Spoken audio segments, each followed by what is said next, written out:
부동산 알라딘의 박만재입니다. 3월 25일 월요일 간추린 부동산 뉴스입니다. 700만 베이비붐 세대들의 은퇴가 마무리돼가면서 이들이 주택시장에 미칠 영향에도 관심이 높아지고 있습니다. 특히 고금리발 부동산 침체기 속 매물이 쌓여만 가는 와중에 베이비붐 세대들이 노후자금 마련을 위해 매물을 내놓을 수 있다는 관측이 힘을 받고 있습니다. 21일 부동산 빅데이터 전문업체 아실의 통계 자료를 분석한 결과 지난달 서울 아파트 매물 건수는 83,440건을 기록했는데, 이는 아실이 월별 서울 아파트 매물 건수를 집계하기 시작한 2012년 이래 최대치입니다. 전년 동기에 비해서는 약 40% 이상 늘어난 수준이며 연초와 비교해도 13%가량 매물이 늘어났습니다. 급속도로 매물이 늘고 있는 주요 이유는 사려는 사람보다 팔려는 사람이 많아서인데요. 시장에선 고금리발 부동산 침체의 장기화 조짐으로 해석하고 있습니다. 이와 함께 시장에선 베이비붐 세대들의 은퇴 시기가 지난해부터 맞물리면서 매물이 적체되는 속도를 앞당기고 있다는 의견들이 나오고 있다습니다.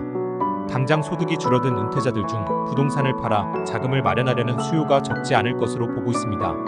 실제 직방레드에서 제공한 법원 등기정보광장 매매를 통한 소유권 이전 등기를 신청한 매도인을 연령대별로 살펴본 결과 지난해부터 올해 2월까지 13개월간 전국 아파트를 가장 많이 판 연령대는 50대와 60대로 각각 36만 7,231건과 35만 8,030건을 기록했습니다. 이 기간 40대의 경우 29만 3,374건, 30대는 15만 342건의 아파트를 매도했습니다. 70대는 이 기간 25만 8,440건의 아파트를 매도했습니다. 은퇴를 앞두거나 당장 은퇴를 한 5,060대들이 아파트 매도가 압도적으로 높은 수치를 기록하고 있는 것입니다. 베이비붐 세대의 은퇴가 부동산 시장에 적지 않은 영향을 미칠지에 대해선 중장기적으로 지켜봐야 한다는 의견입니다. 한 부동산 전문가는 은퇴를 한 분들 중에서도 소득이 줄어들면서 당장 노후 자금이 필요해 매도해야 하는 분들은 시장 상황에 무관하게 매도를 할 확률이 높다며, 다만 자금적 여유가 있는 분들의 경우 현재는 매도할 타이밍이 아니라도 보고 시장 상황이 좀 더 개선된 후 높아진 가격에 자산을 처분할 가능성도 높아 베이비붐 세대들이 부동산 시장에 미치는 영향은 일정 시간을 보고 지켜볼 필요가 있다고 분석했습니다. 정부가 2년 안에 출생한 자녀가 있는 가구를 대상으로 공공분양주택 유용, 신생아 특별우선 공급 제도를 시행합니다.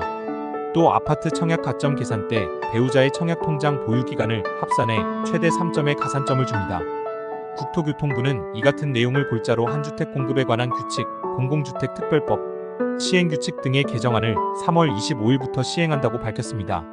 지난해 입법 예고된 신생아 특별우선 공급은 입주자 모집, 공고일 기준으로 2년 이내에 태어난 자녀가 있는 가구가 대상입니다.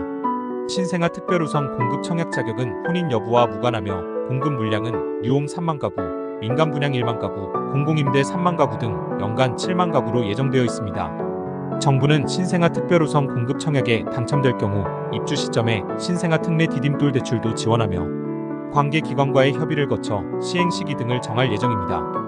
여기에 출산 가구를 위한 공공분양임대 주택 소득 및 자산 요건도 완화합니다. 지난해 3월 28일 이후 태어난 자녀가 있는 경우 소득 및 자산 요건이 최대 20% 가산됩니다. 결혼으로 인한 주택 청약 불이익을 해소하기 위해선 배우자 청약 통장 기간이 합산되며 다자녀 특별 공급 기준도 완화됩니다. 이 경우 민영주택에 청약할 때 배우자 통장 기간의 50%로 최대 3점까지 합산할 수 있고, 본인의 청약 통장 보유 기간이 5년이고 배우자가 4년이면 배우자 가점 50%를 더해 10점을 인정받는 시기입니다. 민영 공공주택의 다자녀 특별 공급의 자녀 기준도 기존 3명 이상에서 2명 이상으로 완화됩니다. 부부 중복 청약도 가능해져 부부가 각각 청약해 중복으로 당첨되더라도 먼저 신청한 아파트의 청약 당첨이 유지됩니다. 기존에는 부적격 처리됐지만 이를 완화하는 것입니다. 또 생애 최초 신혼부부 신생아 특별 공급 시 배우자가 청약 당첨 이력 또는 주택 소유가 있더라도 청약 대상자 본인은 청약을 할 수 있도록 하였습니다. 공공주택 특별 공급 시 맞벌이 부부의 합산 연소득 기준은 현재 약 1억 2천만 원에서 1억 6천만 원으로 늘어날 예정입니다. 주택 경기 침체가 이어지면서 대표적인 서민, 창업 업종 중 하나인 부동산 중개업소 수가 갈수록 줄어들고 있다는 소식입니다. 2022년 중반 12만 개에 육박했던 전국 중개업소 수는 20개월 사이 4,000곳 넘게 감소했습니다. 고금리와 대출 규제 등의 여파로 부동산 거래가 급감한 데다가 온라인 기반의 부동산 중개 플랫폼 이용이 활성화된 것도 악재가 됐습니다. 중개업소를 끼지 않고 매도자와 매수자가 직거래하는 경우도 늘고 있는 현실입니다. 21일 한국공인중개사협회에 따르면 지난 2월 전국에서 신규 개업한 중개업소는 총 890곳으로 집계됐으며 1년 전 개업업소인 1221곳보다 27.1% 감소한 수치로 중개사협회가 개폐업 현황 조사를 시작한 2015년 이후 2월 기준으로 최소입니다. 반면 지난달 폐업한 중개업소는 1049곳, 휴업한 중개업소는 118곳으로 총 1167곳의 중개업소가 영업을 중단했으며 전국의 중개업소 수는 114,856곳으로 2021년 8월 114,798곳 이후 2년 6개월 만에 가장 적은 수치입니다.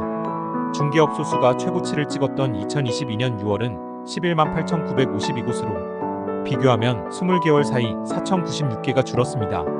중개업 불황에 공인중개사 시험 인기도 과거보다 시들해지고 있고 지난해 공인중개사 시험 응시자는 28만 7,174명으로 1년 전인 38만 7,710명보다 26% 급감했습니다.